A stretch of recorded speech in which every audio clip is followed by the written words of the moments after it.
স্বধর্ম ত্যাগ করলে কি হয়? বন্ধুরা, ভিডিওটি শেষ পর্যন্ত দেখুন। ভিডিওটি ভালো লাগলে অবশ্যই লাইক করেন, চ্যানেলে সাবস্ক্রাইব করেন। শ্রীমদ্ ভগবতে 28টি নরকের মধ্যে অন্যতম ভয়ঙ্করী নরক হল অশিপত্রবন। যে ব্যক্তি স্বধর্ম পরিত্যাগ করে অন্য ধর্মে বা পরের ধর্ম গ্রহণ করেন, তাহারা মৃত্যুর পর এই নরকে পতিত হয়।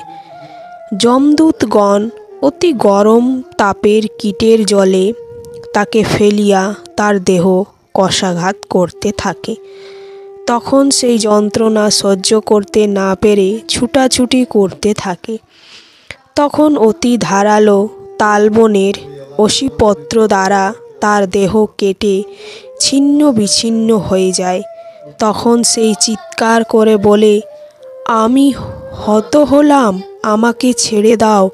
বরং যমদূতগণ না ছেড়ে অবিরাম অসহ্য যন্ত্রণা দিতে থাকে।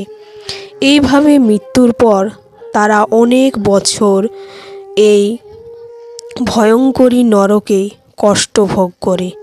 ভগবান শ্রীকৃষ্ণ অর্জুনকে বলেছেন, শ্রেয়ান স্বধর্ম বিগুণং পরাধর্ম সনুষ্ঠিতাং স্বধর্মে নিধনং শ্রেয় পরধর্ম ভয়াভয়। অর্থাৎ স্বধর্মে যদি দোষ থাকে, পরধর্ম হতে তাও ভালো। স্বধর্মে সাধনে যদি মৃত্যু হয়, তাও মঙ্গলজনক।